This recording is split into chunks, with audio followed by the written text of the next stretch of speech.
ಸಮಸ್ಯೆ ಏನು ಅಂತ ಹೇಳಿದ್ರೆ ಇದೆ ಗೌರಿಬಿದನೂರು ತಾಲೂಕು ತೊಂಡೆಬಾವಿ ಹೋಬಳಿಯಲ್ಲಿ ಇರ್ತಕ್ಕಂಥ ಯರಗುಂಟೆ ಅನ್ನೋ ಗ್ರಾಮದಲ್ಲಿ 2003 ಸರ್ಕಾರದಿಂದ ಹಿಂದೂ ರುದ್ರಭೂಮಿ ಅಂತ ಮಂಜೂರಾಗಿರುತ್ತೆ. 2003 ಇಲ್ಲಿವರೆಗೂ ಸಹ ಹಿಂದೂ ರುದ್ರಭೂಮಿ ಎಲ್ಲಿದೆ ಅನ್ನೋದನ್ನು ತಾಲೂಕಿನ ಜನಕ್ಕಲ್ಲ, ಆ ಊರಿನ ಗ್ರಾಮಸ್ಥರಿಗೂ ಗೊತ್ತಿಲ್ಲ. ಆ ಮಟ್ಟಿಗೆ ಇಲ್ಲಿ ಇರ್ತಕ್ಕಂಥ ಆಡಳಿತ ಅಧಿಕಾರಿಗಳು ಸರ್ಕಾರಿ ಗೋಮಾಳಗಳಾಗಿರ್ಲಿ, ಸರ್ಕಾರಿ ಸ್ಮಶಾನಗಳಾಗಿರ್ಲಿ, ಗೋಕುಂಟೆ, ಗೋಕೆರೆ, ಗೋಮಾಳ ಏನಿರುತ್ತೆ ಇದನ್ನ ಎಲ್ಲಿದೆ, ಅದನ್ನ ಯಾವ ತರ ಸಂರಕ್ಷಣೆ ಮಾಡಬೇಕು ಅನ್ನೋಂತ ಗೋಜಿಗೆ ಹೋಗ್ತಾ ಇಲ್ಲ ಅನ್ಸುತ್ತೆ. ಗೌರಿಬಿದನೂರು ತಾಲೂಕಿನ ಅಧಿಕಾರಿಗಳು ನಡ್ಕೊಂತಾ ಇರೋ ರೀತಿ ನೋಡಿದ್ರೆ ನಿಮ್ಗೆಲ್ಲ ಗೊತ್ತಿರಬಹುದು. ಒಂದ್ 2 ತಿಂಗಳ ಹಿಂದ್ಗಡೆ ಇಲ್ಲೇ ತಪಸ್ಮಾಕ್ಲಲ್ಲಿ ಅಂತ ಗ್ರಾಮದಲ್ಲಿ ಒಬ್ಬ ಬಡ ಹೆಣ್ಮಗಳು ಪಾಪ 30 ಒಂದು ಶೆಡ್ ಹಾಕೊಂಡಿರ್ತಾರೆ. ಆ ಶೆಡ್ ತೆರವು ಮಾಡಿಸೋದಕ್ಕೆ ಇಡೀ ತಾಲೂಕಿನಲ್ಲಿ ಎಷ್ಟು ಜನ ಪೊಲೀಸರು ಇರ್ತಾರೋ ಪ್ರತಿಯೊಬ್ಬರು ತಪಸ್ಮಾಕ್ಲಲ್ಲಿ ಇರ್ತಾರೆ. ಏನಕ್ಕೆ? ಬರೀ 30 ಅಡಿ ಅಗಲ, 30 ಅಡಿ ಉದ್ದ. ಅವ್ರೇನು ಬಡವರೇನು ಅದ್ರಲ್ಲೇನು ಕಾಂಪ್ಲೆಕ್ಸ್ ಕಟ್ಟಕ್ ಹಾಕೊಂಡಿರಲ್ಲ. ಅವ್ರ ಹಸು ಶೆಡ್ ಕಟ್ಕೊಳೋದಕ್ಕೋ ಇಲ್ಲ ಬಣವೆ ಹಾಕೊಳ್ಳೋದಕ್ಕೋ ತಿಪ್ಪೆ ಹಾಕೊಳ್ಳೋದಕ್ಕೋ ಅಕ್ವೈರ್ ಮಾಡ್ಕೊಂಡಿದ್ದಂತ ಜಾಗ ಸರ್ಕಾರಿ ಲೆಕ್ಕದಲ್ಲಿ ಅದು ಅಕ್ವೈರ್ ಮಾಡ್ಕೊಂಡಿರೋದು. ಗ್ರಾಮಸ್ಥರ ಲೆಕ್ಕದಲ್ಲಿ ಅಕ್ವೈರ್ ಅಲ್ವೇ ಅಲ್ಲ, ಅದು ತಾತ ಮುತ್ತಾತರ ಕಾಲದಿಂದ ಅಲ್ಲಿ ಬಾಳಿ ಬದುಕಿದಂತ ಮನೆ. ಅದು 30ಕ್ಕೆ ಇಡೀ ಪೊಲೀಸ್ ಇಲಾಖೆ, ತಾಲೂಕು ಆಡಳಿತ ಇಲಾಖೆ, ಏನು ಗ್ರಾಮ ಪಂಚಾಯತಿ ಆಡಳಿತ ಅಧಿಕಾರಿಗಳಿದ್ದಾರೆ, PDO ಇಂದ ಹಿಡಿದು ಇವರೆಗೂ ಪ್ರತಿಯೊಬ್ಬರು ತಪಸ್ಮಾಕ್ಲಲ್ಲಿ ಹೋಗಿ ಆ ಗ್ರಾಮಸ್ಥರ ಮುಂದೆ ಫ್ಯಾಮಿಲಿ ಏನಿತ್ತದು ಕುಟುಂಬ ಅವಮಾನ ಮಾಡಿದ್ದು, ಅಕ್ಷರಶಃ ಅವಮಾನ ಮಾಡಿ ಬಂದ್ರೆ ಅವತ್ತು. ಅದೇ ರೀತಿ ಜರಬಂಡಿಯಲ್ಲಿಲ್ಲ ಅದೇ ತರ ಆಯ್ತು. ಗರ್ಭಿಣಿ ಮಹಿಳೆ ಪಾಪ 6 ತಿಂಗಳು ಮಗುನ ಎತ್ಕೊಂಡು ಮನೆ ಶೆಡ್ ಕಟ್ತಾ ಇರ್ತಾರೆ. ಅವ್ರ ಪಾಪ ಇರುವಂತ ಪಾತ್ರೆ ಪಗಡೆನೆಲ್ಲ ರೋಡ್ಗೆ ಎಸ್ತಿದ್ದು ಅವ್ರನ್ನ ಆಚೆ ಖಾಲಿ ಮಾಡಿಸಿ ಆಚೆ ಹಾಕ್ತಾರೆ. ಏನಕ್ಕೆ? ಸರ್ಕಾರಿ ಜಾಗ ಇದು, ಅಂಗನವಾಡಿಗೆ ಮಂಜೂರಾಗಿರುತ್ತಂತ ಜಾಗ ಇದು, ಗೋಮಾಳ ಏನಿದು ಗ್ರಾಮ ಠಾಣಾ ಜಾಗ ಅಂತ ಹೇಳ್ಬಿಟ್ಟು ಖಾಲಿ ಮಾಡಿಸ್ತಾರೆ. ಸ್ವಾಮಿ ನಿಮ್ಗೆ ಕಣ್ಣು ಕಾಣಿಸ್ತಾ ಇಲ್ವಾ? ಇದೇ ಪಕ್ಕದಲ್ಲಿ ಇರ್ತಕ್ಕಂಥ ಯರಗುಂಟೆ 12 ಎಕರೆ ಜಮೀನಿದೆ. ಕೊಂಬು ಗಲಭೆ ಸಂತ್ರಸ್ತರ ಕಲ್ಯಾಣಕ್ಕಾಗಿ ಅಂತ ಎತ್ತಿಟ್ಟಿರುವಂತ ಜಾಗ ಇದು 12 ಎಕರೆ. ಅದರಲ್ಲಿ 2 ಎಕರೆ ಸ್ಮಶಾನಕ್ಕೆ ಅಂತ ಬರ್ತಿದ್ದಾರೆ. ಯಾರೋ ಉಳ್ಳವರು ಪಕ್ಕದಲ್ಲಿ ಒಂದು 4 ಎಕರೆ 5 ಎಕರೆ ಜಮೀನು ಮಾಡ್ಕೊಂಡು ಇರುವಂತ 8 ಎಕರೆನೂ ಅಕ್ವೈರ್ ಮಾಡ್ಕೊಂಡಿದ್ದಾರೆ. ಕಾಂಪೌಂಡ್ ಹಾಕೊಂಡಿದ್ದಾರೆ, ಬೋರ್ ಹಾಕೊಂಡಿದ್ದಾರೆ, ಫಾರ್ಮ್ ಹೌಸ್ ಕಟ್ಕೊಂಡಿದ್ದಾರೆ. ನಿಮ್ಗೆ ಕಣ್ಣು ಇದೆಯಾ? ಇಲ್ಲ ಕಣ್ಣಿಗೆ ಏನಾದ್ರು ಬೇರೆ ತರ ಇದೆಯಾ? ಇಲ್ಲ ಏನಾದ್ರು ಕೊಟ್ಟಿದ್ದಾರೆ ನಿಮ್ಗೆ? ನಿಮ್ಗೆ ಗೊತ್ತಾಗ್ತಾ ಇಲ್ಲ. ಬರೀ ಬಡವ್ರು ಮಾತ್ರ ಕಾಣಿಸ್ತಾ ಇರೋದಾ? ಬಡವರೇ ನೀವು ಕಾಣಿಸೋದು? ಸಂಬಳ ಸರ್ಕಾರ ಏನಕ್ಕೆ ನೀವು ಸಂಬಳ ಕೊಡ್ತಾ ಇರೋದು? ಸರ್ಕಾರಿ ಆಸ್ತಿಗಳನ್ನ ಉಳಿಸಿ ಅದನ್ನ ಎಲ್ಲೆಲ್ಲಿದೆ ಅದನ್ನ ನೋಡಿ ಅದನ್ನ ಕಾಂಪೌಂಡ್ ಹಾಕಿ ಅಂತ ಹೇಳ್ತಾರೆ. ಬರೀ 30 ಅಡಿ ಅಕ್ವೈರ್ ಮಾಡ್ಕೊಂಡಿರೋಂತ ಬಡವ್ರ ಮೇಲೆ ನಿಮ್ಮ ದರ್ಪ ದೌಲತ್ತು ದೌರ್ಜನ್ಯ ತೋರಿಸೋದಲ್ಲ ಸ್ವಾಮಿ. ಎಕರೆಗಳ ಗಟ್ಲೆ 12 ಎಕರೆ ಯಾರಪ್ಪನ್ ಸೊತ್ತಿದೆ 12 ಎಕರೆ. ಸರ್ಕಾರ ಸಂಬಳ ಕೊಡ್ತಾ ಇರೋದಾದ್ರೆ ಏನಕ್ಕೆ ನಿಮ್ಗೆ? AC ರೂಮ್ ಅಲ್ಲಿ OC ಕುತ್ಕೊಂಡು ಅವ್ರ ಜೊತೆ ಫೋನಲ್ಲಿ ಕುತ್ಕೊಂಡು ಮಾತಾಡ್ಕೊಂಡು ಎಲ್ಲಿ ಡೀಲ್ ಆಗುತ್ತೆ, ಎಲ್ಲಿ ದುಡ್ಡು ಬರುತ್ತೆ, ಯಾವ ಲೇಔಟ್ ಅಲ್ಲಿ ದುಡ್ಡು ಕೊಡ್ತಾನೆ, ಯಾವ ಡೆವಲಪರ್ ಇವತ್ತು ಬರ್ತಾನೆ ಸೂಟ್ಕೇಸ್ ತಗೊಂಡು ಅಂತ ಕಾಯ್ಕೊಂಡು ಕುತ್ಕೊಂಡಿರ್ತೀರಲ್ಲ. ನೋಡಿ ಸ್ವಾಮಿ, ಇದನ್ನ ಆಚೆ ಬಂದು ನೋಡಿ. ತಾಲೂಕು ಆಫೀಸಿಂದ ಸ್ವಲ್ಪ ಆಚೆ ಬಂದು ಕಣ್ಣು ಬಿಟ್ಕೊಂಡು ನೋಡಿ.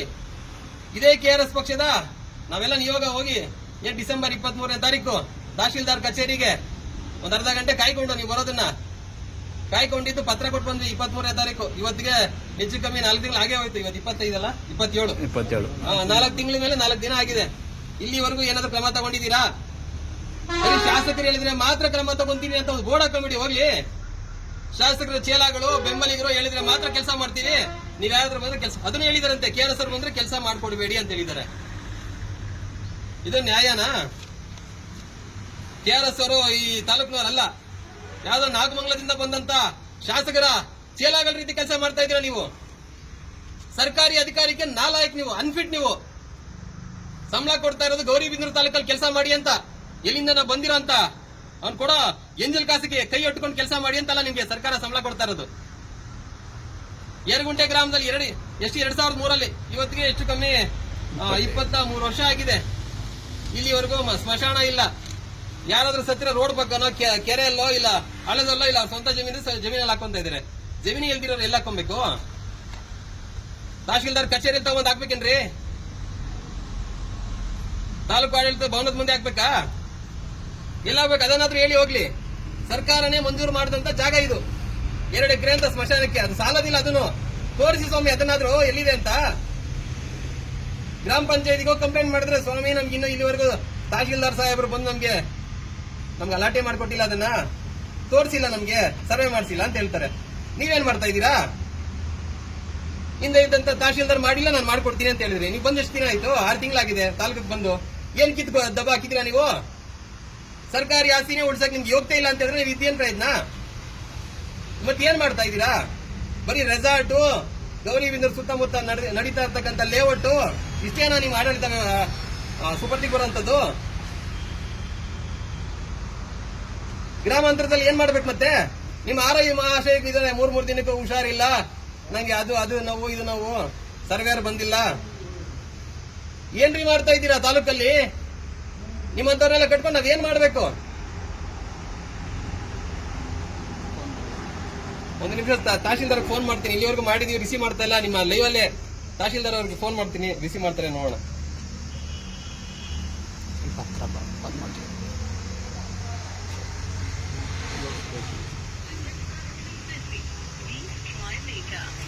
ನೀವು ಡಯಲ್ ಮಾಡಿದ ನಂಬರ್ ಸದ್ಯ ಕಾರ್ಯನಿರತವಾಗಿದೆ. ದಯವಿಟ್ಟು ಸ್ವಲ್ಪ ಸಮಯದ ನಂತರ आपके द्वारा डायल किया गया नंबर अभी व्यस्त है. कृपया कुछ समय पश्चात प्रयास करें. ಇದು ಗೌರಿಬಿದನೂರು ತಹಶೀಲ್ದಾರ್ ನಂಬರ್. ಇದು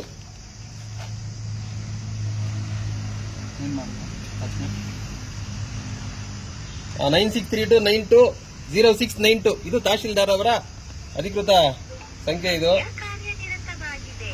ದಯವಿಟ್ಟು ಸ್ವಲ್ಪ ಸಮಯದ ನಂತರ ಕಾಲ್ ಮಾಡಿದ್ರೆ ಕಾಲ್ ಪಿಕ್ ಮಾಡಲ್ಲ. आपके द्वारा डायल किया गया नंबर अभी व्यस्त है. कृपया कुछ समय पश्चात प्रयास करें. ಅದು ಬಿಸಿ ಬರ್ತಾ ಇದೆ.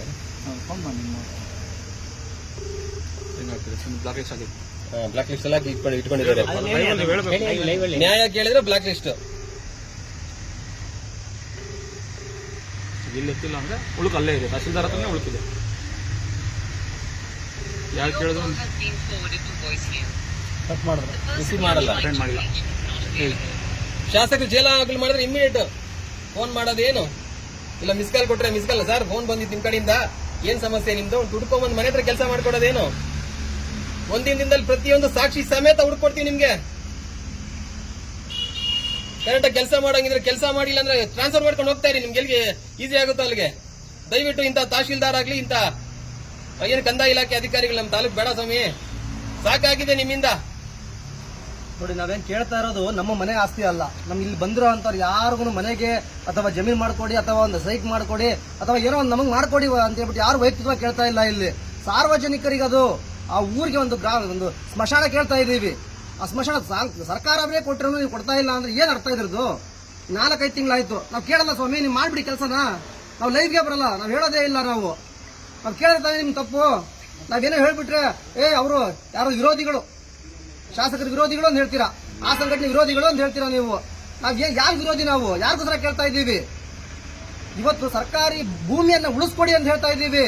ಅಧಿಕಾರಿಗಳು ಕೆಲಸ ಮಾಡಬೇಕಾಗಿರೋದು ಶಾಶ್ವತವಾಗಿ ಜನಸಾಮಾನ್ಯರಿಗೆ. ನೀವು ಏನು ಕೆಲಸ ಮಾಡಿರ್ತೀರ ಅದು ಶಾಶ್ವತವಾಗಿ ಉಳ್ಕೊಳ್ಳುತ್ತೆ ತಮ್ಮ ಹೆಸರುಗಳನ್ನ. ಇಲ್ಲಿ ಬರೋದು ನೀವು ಬರೀ 2 ವರ್ಷ, ಒಂದು ಅಧಿಕಾರ ನಿಮ್ಗೆ 2 ವರ್ಷ ಕೊಡೋದು ನಿಮ್ಗೆ ಒಂದು ತಾಲೂಕಲ್ಲಿ 2 ರಿಂದ 2.5 ವರ್ಷ ಅಷ್ಟೇ. ಆ 2.5 ವರ್ಷದಲ್ಲಿ ನೀವು ಏನು ಕೆಲಸ ಮಾಡಿರ್ತೀರಾ ಅದು ನಿಮ್ಮ ಇಲ್ಲಿ ಮುಂದಿನ ಯಾವುದೇ ಜಾಗಕ್ಕೆ ಹೋದ್ರು ಅಲ್ಲಿ ನೆನೆಸ್ಕೊಂತಾರೆ ನಿಮ್ಮನ್ನ.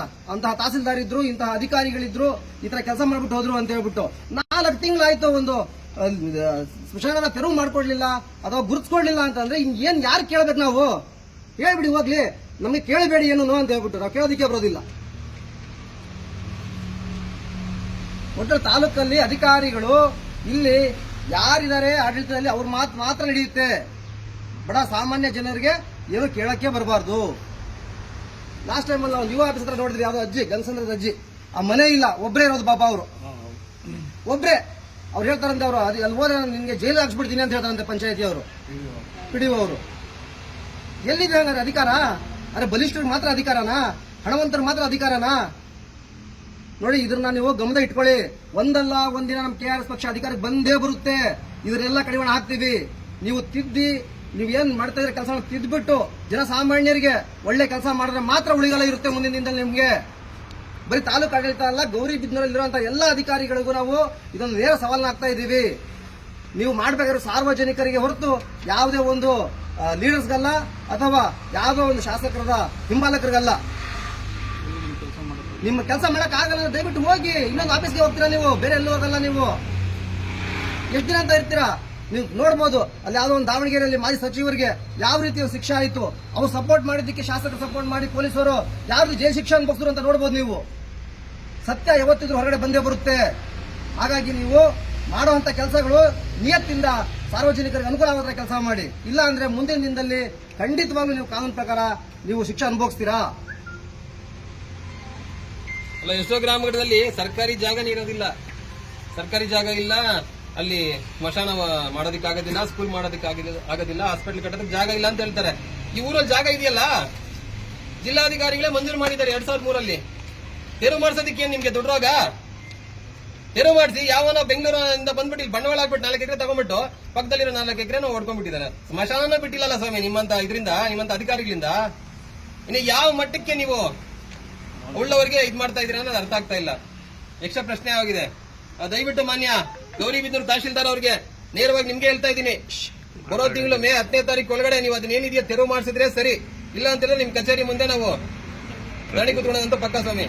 ದಯವಿಟ್ಟು ಇದು ಮನವಿ ಅಂತಾದ್ರೂ ಅನ್ಕೊಳ್ಳಿ, ಆಗ್ರಹ ಪತ್ರ ಆದ್ರೂ ಅನ್ಕೊಳ್ಳಿ, ನಿಮ್ಮ ವಿವೇಚನೆಗೆ ಬಿಟ್ಟಿದ್ದು. ದಯವಿಟ್ಟು ಬರೋ ತಿಂಗಳು 10ನೇ ತಾರೀಕು ಒಳಗಡೆ ಯರಗುಂಟೆ ಗ್ರಾಮ ಸರ್ವೆ ನಂಬರ್ 15 ಎಷ್ಟಿದೆ ಅದು 11 ಎಕರೆ 24 ಗುಂಟೆ ಇದೆ. ಅದರಲ್ಲಿ ಸರ್ಕಾರಿ ಬಂಜರು ಕೋಮು ಗಲಭೆ ಸಂತ್ರಸ್ತರಿಗೆ ಅಂತ 8 ಎಕರೆ 34 ಗುಂಟೆ ಬಿಟ್ಟಿದ್ದೀರಾ, 2 ಎಕರೆ ಸ್ಮಶಾನಕ್ಕೆ ಅಂತ ಬಿಟ್ಟಿದ್ದೀರಾ. ನಾವ್ ಇದನ್ನ ಬೇರೆ ಕೇಳ್ತಾ ಇಲ್ಲ ಸ್ವಾಮಿ, ಸ್ಮಶಾನ ಒತ್ತುವರಿ ಆಗಿದೆ, ಸ್ಮಶಾನ ಒತ್ತುವರಿನ ತೆರವು ಮಾಡಿಸಿ ಅಂತ ಹೇಳ್ತಾರೆ. ತಮ್ಮದೇ ಇಲಾಖೆ ಅಧಿಕೃತ ದಾಖಲೆ ಆರ್ಟಿಸಿಯಲ್ಲಿ ಮೆನ್ಷನ್ ಆಗಿದೆ ಅಂದ್ರೆ ನೀವೇ ಮಾಡಿರ್ತಕ್ಕಂಥದ್ದು. ನಿಮ್ಗಿನ್ನ ಮುಂಚೆ ಇರ್ತಕ್ಕಂಥ ಯಾರೋ ಅಧಿಕಾರಿ 2 ಎಕರೆ ಸ್ಮಶಾನಕ್ಕೆ ಬೇಕೇ ಬೇಕು ಜಮೀನು ಅಂತ ನಿಗದಿಪಡಿಸಿರ್ತಕ್ಕಂಥ ಜಾಗ ಅದು. ಆ ಜಾಗನ ನೀವು ಕನಿಷ್ಠವಾಗಿ ನಿರ್ದಿಷ್ಟವಾಗಿ ಗುರುತಿಸ್ಕೊಟ್ಟು ಇದು ಯಾವ್ದಕ್ಕೆ ಬಳಕೆ ಆಗ್ಬೇಕು ಅದನ್ನ ಬಳಕೆ ಮಾಡಬೇಕು. ಯಾವನೋ 3ನೇ ವ್ಯಕ್ತಿ ಬರ್ತಾನೆ, ಅವ್ನ ಕಳ್ಳ ಇವತ್ತು ಇಲ್ಲಿ ಹೊಡಿತಾನೆ, ನಾಳೆ ಇನ್ನೊಂದು ಜಾಗ ಹೊಡಿತಾನೆ. ನೀವೇ ಈ ತರ ಅವಕಾಶ ಮಾಡಿಕೊಟ್ರೆ ನೀವು ಯಾರನ್ನ ಉದ್ಧಾರ ಮಾಡ್ಲಿಕ್ಕೆ ಗೌರಿಬಿದನೂರು ತಾಲೂಕಲ್ಲಿ ತಹಶೀಲ್ದಾರ ಕೂತಿದ್ದೀರಾ? ನಿಮ್ಮ ಚೇರ್ಗೆ ಒಂದು ಘನತೆ ಗೌರವ ಇದೆ. ಆ ಗೌರವ ಉಳಿಸ್ಕೋಬೇಕು ಅಂದ್ರೆ ನೀವು ಸಾರ್ವಜನಿಕರಿಗೆ ಅನುಕೂಲ ಆಗೋ ತರ ಕೆಲಸ ಮಾಡಬೇಕು. ಇಲ್ಲ ಅಂದ್ರೆ ನೀವು ಇಲ್ಲದೆ ಇರೋ ರೀತಿನೇ. ನಿಮ್ಮದೇ ಇಲಾಖೆ, ಯಾರು ಬೇರೆಯವ್ರು ಮಾಡಿಲ್ಲ, ನಾನ್ ಮಾಡಿಲ್ಲ, ಇನ್ನೊಬ್ರು ಮಾಡಿಲ್ಲ, ಸಾರ್ವಜನಿಕರು ಬರ್ಕೊಂಡಿರೋದು ರೆಕಾರ್ಡ್ ಅಲ್ಲ ಅದು. ತಮ್ಮದೇ ಇಲಾಖೆ ರೆವಿನ್ಯೂ ಕಂದಾಯ ಇಲಾಖೆ ಅಧಿಕೃತ ದಾಖಲೆ ಯಾವುದು ಪಾಣಿಯಲ್ಲಿ ಮೆನ್ಷನ್ ಆಗಿರೋದು, ನಿಮ್ಮ ಜಿಲ್ಲಾಧಿಕಾರಿಗಳೇ ಮೆನ್ಷನ್ ಮಾಡಿರತಕ್ಕಂತ ದಾಖಲೆ, ಆದೇಶ ಮಾಡಿರ್ತಕ್ಕಂಥ ದಾಖಲೆಯಲ್ಲಿ ಮಾಡಿ ಸಾರ್ವಜನಿಕರು, ಆ ಊರಿನ ಗ್ರಾಮಸ್ಥರು 20 ರಿಂದ 30 ಜನ ನಿಮ್ಗೆ ಸಾರ್ವಜನಿಕವಾಗಿ ಪತ್ರ ಕೊಟ್ಟರು, ನೀವು ಕೆಲಸ ಮಾಡಲ್ಲ. ನಮ್ಮದೇ ನಿಯೋಗ ಬಂದು ನಿಮ್ಗೆ ಅರ್ಜಿ ಕೊಟ್ಟು ಹೇಳಿದಾಗ ನಾಮಕಾವಸ್ಥೆಗೆ 1 ದಿನ 2 ದಿನ ಅಲ್ಲಿ ಹೋಗುವಂತದಲ್ಲ.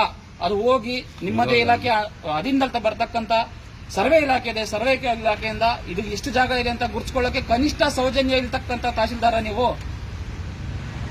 ಅರ್ಥ ಮಾಡ್ಕೊಳ್ಳಿ. ನೀವು ಕೆಲಸ ಮಾಡಿಲ್ಲ ಅಂದ್ರೆ ಮಾಡಕ್ಕಾಗಲ್ಲ ಅಂತ ಟ್ರಾನ್ಸ್ಫರ್ ಮಾಡಿಸ್ಕೊಂಡು ಹೋಗ್ಬಿಡಿ. ಏನಕ್ಕೆ ಇರ್ತೀರಾ ಇಲ್ಲಿ ಗೌರಿಬಿದನೂರು ತಾಲೂಕಲ್ಲಿ? ಅಷ್ಟು ಬೇಜವಾಬ್ದಾರಿತನದಿಂದ ಕೆಲಸ ಮಾಡೋದಕ್ಕೆ ನೀವೇನಕ್ಕಿದ್ದೀರಾ ಇಲ್ಲಿ ಗೌರಿಬಿದನೂರು ತಾಲೂಕಲ್ಲಿ? ತಾಲೂಕು ದಂಡಾಧಿಕಾರಿಗಳು ಯಾರಾದ್ರೂ ನಾವು ಇಂಡಿವಿಜುವಲ್ ಆಗಿ ಬಂದು ಕೇಳಿದ್ರೆ ನೀವು ಈ ಲೋಕಲ್ ಅವರಲ್ವಾ, ನಾನು ಅದೇ ಕಾಲೇಜಲ್ಲಿ ಓದಿದ್ದು ಅಂತೀರಾ. ನಿಮ್ಗೆ ಇಲ್ಲಿ ಏನ್ ಸಮಸ್ಯೆ ಇದೆ ಅಂತ ಗೊತ್ತಿಲ್ವಾ? ಗೌರಿಬಿದನೂರು ತಾಲೂಕಿನಲ್ಲಿ ಕನಿಷ್ಠವಾಗಿ ಏನೇನು ಸಮಸ್ಯೆ ಇದೆ ಅಂತ ಗೊತ್ತಿಲ್ವಾ? ಸಾರ್ವಜನಿಕರು ಅರ್ಜಿ ಕೊಟ್ಟಿದ್ರು ನಿಮ್ಗೆ ಗೊತ್ತಿಲ್ಲ ಅನ್ನೋದ್ ರೀತಿ ನಡ್ಕೊಳ್ತಾ ಇದ್ದೀರಾ. ಯಾವ್ದಕ್ಕೋಸ್ಕರ ಈ ತರ ಮಾಡ್ತಿದ್ದೀರಾ ಅನ್ನೋದು ನೀವೇ ಅರ್ಥ ಮಾಡ್ಕೋಬೇಕು. ಮುಂದಿನ ದಿನದಲ್ಲಿ ಕಾದಿದೆ, ನಿಮ್ಗೆ ಮಾರಿ ಹಬ್ಬ ಕಾದಿದೆ. ಇವತ್ತಲ್ಲ ನಾಳೆ ನೀವು ಅನುಭವಿಸ್ಬೇಕು.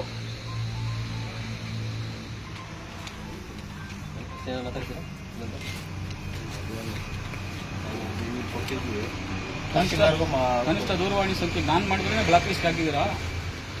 ಮನೆ ದಂಡಾಧಿಕಾರಿಗಳೇ, ಸಾರ್ವಜನಿಕರು ಯಾವ್ದಾದ್ರು ಫೋನ್ ಮಾಡಿದ್ರೆ ದಯವಿಟ್ಟು ಅಟೆಂಡ್ ಮಾಡಿ ಮಾತಾಡಿ, ಕಷ್ಟ ಸುಖ ಕೇಳಿ. ನಿಮ್ಮ ಮನೆಯದು ನಾವು ಕೇಳಕ್ ಬಂದಿಲ್ಲ ಸ್ವಾಮಿ. ಈ ತಾಲೂಕಿನ ಸಮಸ್ಯೆಗಳನ್ನ ನಿಮ್ಮ ಹತ್ರ ಹಂಚ್ಕೊಳ್ಳೋದಿಕ್ಕೆ, ಇಲ್ಲ ಏನು ಕಂಪ್ಲೇಂಟ್ ಆಗಿರುತ್ತೆ ಅದನ್ನ ಮಾತಾಡೋದಕ್ಕೆ ಫೋನ್ ಮಾಡೋಂಥದ್ದು. ಕನಿಷ್ಠ ಪಕ್ಷಕ್ಕೆ ಫೋನ್ ರಿಸೀವ್ ಮಾಡಿ ಏನ್ ಕಷ್ಟ ಸುಖ ಅನ್ನೋದಾದ್ರೂ ಹೇಳ್ಕೊಳ್ಳಿ. ಬ್ಲಾಕ್ ಲಿಸ್ಟ್ ಹಾಕಿದ್ದೀರಾ ನನ್ನ ನಂಬರ್ನ? ಯಾವ ಉದ್ದೇಶಕ್ಕಾಗಿ ಬ್ಲಾಕ್ ಲಿಸ್ಟ್ ಹಾಕಿದ್ದೀರಾ? ನೀವು ಸ್ವಚ್ಛವಾಗಿ ಕಾನೂನುಬದ್ಧವಾಗಿ ಕೆಲಸ ಮಾಡೋರಾಗಿದ್ರೆ ಫೋನ್ ನ ಬ್ಲಾಕ್ ಲಿಸ್ಟ್ ಹಾಕೋ ಅವಶ್ಯಕತೆ ಇರೋದಿಲ್ಲ. ನೀವು ಫೋನ್ ರಿಸೀವ್ ಮಾಡಿ. ಇವತ್ತಲ್ಲ ಅಂದ್ರೆ ಸಂಬಂಧಪಟ್ಟ RI ಅವ್ರ ಕಾನ್ಫರೆನ್ಸ್ ತಗೊಳ್ಳಿ. ಅವ್ರು ಏನ್ ಮಾಡಿದ್ದಾರೆ, ಸರ್ವೆ ಡಿಪಾರ್ಟ್ಮೆಂಟ್ ಅವ್ರು ಏನ್ ಮಾಡಿದ್ದಾರೆ, ನಿಮ್ಮ ಗಮನಕ್ಕೆ ಇನ್ನೂ ರೆಕಾರ್ಡ್ ಕೊಡ್ಲಿಲ್ಲ. ಕನಿಷ್ಠ 4 ತಿಂಗಳು ಬೇಕಾ ಒಂದು ಸ್ಮಶಾನ ರುದ್ರಭೂಮಿನ ಗುರುತಿಸ್ಕೊಡ್ಲಿಕ್ಕೆ? ಇಲ್ಲ ತಾಲೂಕು ಆಫೀಸ್ ಕಾಂಪೌಂಡ್ ಅಲ್ಲಿ ಜಾಗ ಮಾಡ್ಕೊಟ್ಬಿಡಿ. ತಾಲೂಕಲ್ಲಿ ಯಾರೇ ಮರಣ ಹೊಂದಿದ್ರು ನಮ್ಮ ಕಾಂಪೌಂಡ್ ಅಲ್ಲಿ ಬಂದು ನೀವು ದಾನ ಸಂಸ್ಕಾರ ಮಾಡಬಹುದು ಅಂತ ನೀವೇ ಅಧಿಕೃತವಾಗಿ ಒಂದು ದಾಖಲೆ ಮಾಡ್ಬಿಡಿ. ಇಲ್ಲೇನೆ ಗೌರಿಬಿದನೂರು ತಾಲೂಕು ತಹಶೀಲ್ದಾರ್ರೆ ನೀವು ಮಾಡಿ. ಆ ತರ ಏನಾದ್ರು ಇದ್ರೆ ನಾವೇ ಖಂಡಿತವಾಗ್ಲೂ ಬರ್ತೀವಿ. ನಮ್ಮ ನಿಯೋಗನ ಕರ್ಕೊಂಡ್ಬಂದು ಅಲ್ಲೇ ತಾಲೂಕು ಆಫೀಸ್ ಒಂದು ಕೆಲಸ ಮಾಡ್ಬಿಟ್ಟು ಹೋಗ್ಬಿಡೋಣ. ಅದೇನಿದೆ ಅಂತ್ಯ ಸಂಸ್ಕಾರ ಕ್ರಿಯೆಗಳನ್ನ. ನಮ್ಗೆ ಇಲ್ಲಿ ಯಾರು ವಿರೋಧಿಗಳಿಲ್ಲ. ನಮ್ಗಿಲ್ಲಿ ನಾವು ಶಾಸಕರು ಸಹಿತ ಒಳ್ಳೆ ಕೆಲಸ ಮಾಡಿದ್ರೆ ಶಾಸಕರು ಒಳ್ಳೆ ಕೆಲಸ ಮಾಡಿದ್ದಾರೆ ಅಂತ ಹೇಳ್ತೀವಿ. ನಮ್ಗೆ ಶಾಸಕರು ವಿರೋಧಿ ಅಲ್ಲ, ಅಥವಾ ವಿರೋಧ ಪಾರ್ಟಿ ಅಂತ ಇಲ್ಲವೇ ಇಲ್ಲ ಬಿಡಿ. ತಾಲೂಕಲ್ಲಿ ಇದ್ರೆ ವಿರೋಧ ಪಾರ್ಟಿಗಳು ಅಥವಾ ವಿರೋಧ ಪಕ್ಷ ಅಂತಂದ್ರೆ KRS ಪಕ್ಷ ಒಂದೇನೆ ಅಲ್ಲ, ಗೌರಿಬಿದನೂರು ಅಲ್ಲ, ಇಡೀ ಕರ್ನಾಟಕದಲ್ಲಿ ವಿರೋಧ ಪಕ್ಷ ಅಂತ ಏನಾದಿದ್ರೆ ಅದು KRS ಪಾರ್ಟಿ ಮಾತ್ರ. ಏನಿದೆ JDS, ಬಿಜೆಪಿ, ಕಾಂಗ್ರೆಸ್ ಅಡ್ಜಸ್ಟ್ಮೆಂಟ್ ಪಾಲಿಟಿಕಲ್ಸ್ ಆಗೋಗ್ಬಿಟ್ಟಿದೆ. ಹಾಗಾಗಿ ಅವ್ರು ಯಾರು ಕೇಳೋದಿಲ್ಲ. ಇದು ನಾವು ಬಂದು ಕೇಳೋದಲ್ಲ ರೀ. 2023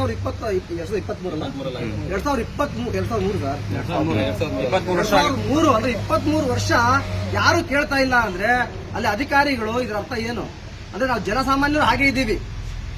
ನಮ್ ಗೌರಿಬಿದನೂರು ತಾಲೂಕಿನ ಜನತೆ ದಯವಿಟ್ಟು ಪ್ರಶ್ನೆ ಮಾಡೋದನ್ನ ರೂಢಿಸ್ಕೊಳ್ಳಿ. ತಪ್ಪು ಮಾಡಿದ್ರೆ ಧೈರ್ಯವಾಗಿ ಹೇಳಿ, ನಿಮ್ಮ ಪರವಾಗಿ ನಾವು ನಿಂತ್ಕೊಂತೀವಿ. ಎಲ್ಲೇ ತಪ್ಪು ನಡೀತಾ ಇದ್ರೆ ಇನ್ನೊಂದು ಗುಂಪೆ ಎದ್ದೋಗಿದೆ. ಯಾರಾದ್ರೂ ಪ್ರಶ್ನೆ ಮಾಡಿದ್ರೆ 20-25 ವರ್ಷ ಎಲ್ಲಿದ್ದೆ, ಎಲ್ಲಿ ಮಲಗಿದ್ದೆ, ಬರೀ ಬ್ಯಾಡ್ ಕಾಮೆಂಟ್ಗಳು ಬರೋದು, ಬ್ಯಾಡ್ ಕಮೆಂಟ್ ಈ ತರ ಹಾಕೋದು. ಬ್ಯಾಡ್ ಕಾಮೆಂಟ್ ಇರ್ಲಿ. KRS ಪಕ್ಷದ ಟಿ ಶರ್ಟ್ ಕಂಡ್ರೆ ಫಸ್ಟ್ ಅವನ ಏನಿದೆಯೋ ಅವ್ನು ಹುಡ್ಕೊಳ್ಳಿ, ಅವ್ನ ಬ್ಯಾಕ್ ಗ್ರೌಂಡ್ ಹುಡ್ಕೊಳ್ಳಿ. ಅವ್ನ ಮೇಲೆ ಯಾವ ಸುಳ್ಳು ಕೇಸ್ ಹಾಕಿದ್ರೆ ಅವ್ನು ಫಸ್ಟ್ ಸುಮ್ನೆ ಆಗ್ತಾನೆ. ಈ ಪ್ರಯತ್ನಗಳಂತೂ ಜಾಸ್ತಿ ಮಾಡ್ತಿದ್ರ, ಮಾಡಿ ಪರವಾಗಿಲ್ಲ ಮಾಡಿ. ಅಧಿಕೃತವಾಗಿ ನಿಮ್ಗೆ ದಾಖಲೆ ಸಿಕ್ಕಿ ನಾವು ತಪ್ಪು ಮಾಡಿದ್ವಿ ಅಂದ್ರೆ ನಾವಲ್ಲ, ಯಾರೇ ಆದ್ರೂ ತಪ್ಪು ಮಾಡಿರೋ ಮೇಲೆ ನೀವು ಆಕ್ಷನ್ ತಗೊಳ್ಳಿ. ಆದ್ರೆ ಈ 4 ಎಕರೆ ಅಕ್ರಮವಾಗಿ ಒತ್ತುವರಿ ಮಾಡಿರೋ ಮೇಲೆ ನೀವೇನ್ ಆಕ್ಷನ್ ತಗೊಂಡಿದ್ದೀರಾ ತಹಸೀಲ್ದಾರ್ರೆ? ತಗೊಳಕ್ಕೆ ನಿಮ್ಗೆ ಯೋಗ್ಯತೆ ಇಲ್ವಾ? ಇಲ್ಲ ಅಂದ್ರೆ ಇಲ್ಲ ಅಂತ ಹೇಳಿ. ಇಲ್ಲ ನಿಮ್ಮ ಮೇಲಧಿಕಾರಿಗಳು ನೀವು ವರ್ಗಾವಣೆ ಮಾಡಿ, ನಮ್ಗೆ ಈ ತರ ಆಗಿದೆ ತೊಂದ್ರೆ, ನಾವು ಇವ್ರ ಮೇಲೆ ಆಕ್ಷನ್ ತಗೊಳಕ್ ಆಗ್ತಿಲ್ಲ ಅಂತ. ಮಾನ್ಯ ಜಿಲ್ಲಾಧಿಕಾರಿಗಳು ಈ ಸಮಸ್ಯೆ ಬಗ್ಗೆ ಖುದ್ದು ನೀವೇ ಪರಿಶೀಲನೆ ಮಾಡಬೇಕು. ತಾಲೂಕಿನಲ್ಲಿ ನೀವು ಕಾರ್ಯಕ್ರಮ ಮಾಡ್ತಿದ್ದೀರಾ, ಜಿಲ್ಲಾಧಿಕಾರಿಗಳ ಭೇಟಿ ತಾಲೂಕು ಕಂದಾಯ ಭವನಕ್ಕೆ ಗೌರಿಬಿದನೂರು ತಾಲೂಕಲ್ಲಿ ವಿಸಿಟ್ ಮಾಡ್ತಾ ಇದ್ದೀರಾ. ನೀವೇನಿಗೋಸ್ಕರ ಬರ್ತಾ ಇದ್ದೀರಾ ಅಂತ ತಾಲೂಕಿನ ಜನತೆಗೆ ಗೊತ್ತಾಗ್ತಿಲ್ಲ. ನೀವು ಮಾಡೋ ಕಾರ್ಯಕ್ರಮ ಯಾರಿಗೋಸ್ಕರ? ಬರೀ ಅಧಿಕಾರ ವರ್ಗಕ್ಕೆ ಮಾತ್ರ ಮಾಡ್ತಾ ಇದ್ದೀರಾ? ಸಾರ್ವಜನಿಕರ ಸಮಸ್ಯೆ ಏನಾದ್ರೂ ಇದೆಯಾ, ಅದು ಪರಿಹಾರ ಮಾಡೋದಕ್ಕೋಸ್ಕರ ಮಾಡ್ತಾ ಇದ್ದೀರಾ? ಎಲ್ಲ ಸೈಟ್ ಅಲಾಟ್ಮೆಂಟ್ ಆಗಿದೆ, ಸೈಟ್ಗಳನ್ನ ಅಳತೆ ಮಾಡಕ್ ಬಂದಿದ್ವಿ, ಆಯ್ತು, ಸಾರ್ವಜನಿಕರಿಗೆ ಗೊತ್ತಾಗ್ಲಿ. ನಿಮಗೆ ಗೊತ್ತಾಗಬಾರ್ದು ಅಂತ ಏನಾದ್ರು ಇದೆಯಾ? ಸಾರ್ವಜನಿಕರಿಗೆ ಗೊತ್ತಾದ್ರೆ ನಿಮ್ಗೇನಾದ್ರು ತೊಂದರೆ ಆಗುತ್ತಾ? ತಾಲೂಕಿನ ಹೆಚ್ಚಿನ ದೂರುಗಳು ಬರುತ್ತಲ್ಲ, ಆ ದೂರು ಬರುವಾಗ ಆ ದೂರುದಾರರನ್ನ ಕನಿಷ್ಠವಾಗಿ ಕರೆಸ್ಕೊಳ್ಳಿ. ತಹಶೀಲ್ದಾರ್ನ, ಯಾವ ಕನ್ಸರ್ನ್ ಆಫೀಸರ್ ಯಾರಿದ್ದಾರೆ, RI, VA ಕರೆಸ್ಕೊಂಡು ಏನ್ ಸಮಸ್ಯೆ ಅಂತ ಪರಿಹಾರ ಮಾಡೋ ಸೌಜನ್ಯ ಇರ್ತಕ್ಕಂಥ DC ಅಲ್ವಾ ನೀವು? ಬರ್ತೀರಾ, ನಿಮ್ ಕಾರ್ಯಕ್ರಮ ಬರ್ತೀರಾ, ಅಧಿಕಾರಿ ವರ್ಗ ಕರ್ಕೊಳ್ತೀರಾ, ಜೊತೆಲಿ ಬಿಲ್ಡಪ್ ಒಂದು 4 ಫೋಟೋ ಹಾಕ್ತೀರಾ, ಫೇಸ್ಬುಕ್ ಅಲ್ಲಿ ಪ್ರಚಾರ ಮಾಡ್ತೀರಾ. ನೀವೆಲ್ಲ ಪ್ರಚಾರ ಮಾಡ್ಬೇಕಾದ್ರು ನೊಂದವರು ನಮ್ಗೆ ಈ ತರ DC ಒಳ್ಳೆಯವರಪ್ಪ, ಈ ತರ ಜಿಲ್ಲಾಧಿಕಾರಿ ಬಂದಿದ್ರು, ಇಂಥ ಸಮಸ್ಯೆನ ಖುದ್ದು ಬಂದು ಅವರೇ ಪರಿಶೀಲನೆ ಮಾಡಿ ಮಾಡ್ಕೊಟ್ಟು ಹೋದ್ರು. ಪ್ರತಿ ಮಂಗಳವಾರ, ತಿಂಗಳಲ್ಲಿ ಪ್ರತಿ ಮಂಗಳವಾರ ನೀವು ಒಂದೊಂದು ತಾಲೂಕು ವಿಸಿಟ್ ಮಾಡಬೇಕು. ನೀವು ಮಾಡ್ತಾ ಇದ್ದೀರಾ, ನಿಮ್ಮ ಫೋಟೋಗಳು ನಿಮ್ಮ ಅಧಿಕೃತ ಫೇಸ್ಬುಕ್ ಪೇಜ್ ನಲ್ಲಿ ನೋಡಿದ್ರೆ ನೀವು ಮಾಡ್ತಾ ಇದ್ದೀರಾ ಅಂತ ಗೊತ್ತಾಗ್ತಿದೆ. ಯಾರಿಗೋಸ್ಕರ ಮಾಡ್ತಿದ್ದೀರಾ, ಏನ್ ಮಾಡ್ತಿದ್ದೀರಾ ಅಂತ ಗೊತ್ತಾಗ್ತಿಲ್ಲ. ಕನಿಷ್ಠ ತಾಲೂಕಿನ ಸಾರ್ವಜನಿಕರಿಗೆ ಗೊತ್ತಾಗ್ತಿಲ್ಲ ನೀವೇನ್ ಮಾಡ್ತಿದ್ದೀರಾ ಅನ್ನೋದು. ಬರೀ ತಾಲೂಕು ಆಫೀಸ್ ಬಂದೋಗೋದಲ್ಲ, ಅದು ಸಾರ್ವಜನಿಕರ ಕುಂದುಕೊರತೆಗಳು ಏನಿದಾವೆ, ಸಮಸ್ಯೆಗಳೇನಿದಾವೆ. ಮೊನ್ನೆ ರೀಸೆಂಟ್ ಆಗಿ ನೋಡಬಹುದಾಗಿತ್ತು, ಗೃಹ ಸಚಿವರು ಮಾಡಿರ್ತಕ್ಕಂಥ ಕಾರ್ಯಕ್ರಮದಲ್ಲಿ ನಮ್ಮ ರಾಜ್ಯ ಉಪಾಧ್ಯಕ್ಷರು ಮತ್ತು ಕಾರ್ಯದರ್ಶಿಗಳು ದೂರು ಕೊಡಕ್ ಹೋದ್ರೆ ಅವ್ರ ಮೇಲೆ ಸುಳ್ಳು ಪ್ರಕರಣ. ನೀವು ಮಾಡೋ ಕಾರ್ಯಕ್ರಮದ ಬಗ್ಗೆ ಇನ್ಫಾರ್ಮೇಶನ್ ಗೊತ್ತಿದ್ರೆ ಬರ್ತಾರೆ. ಸಾರ್ವಜನಿಕರು ಯಾಕೆ ಬರಲ್ಲ ನಿಮ್ಮ ಹತ್ರ ಸಮಸ್ಯೆ ಹೇಳ್ಕೊಂಡು ಬರೋರ ಮೇಲೆ ಸುಳ್ಳು ಪ್ರಕರಣ ಆಗ್ತೀರಾ ಅಂದ್ರೆ ನೀವು ಎಷ್ಟು ಮಟ್ಟಿಗೆ ಕಾನೂನು ಉಲ್ಲಂಘನೆ ಮಾಡ್ತೀರಾ ಅನ್ನೋದು ನೀವು ಅರ್ಥ ಮಾಡ್ಕೋಬೇಕು. ಇಷ್ಟು ಹೇಳಿ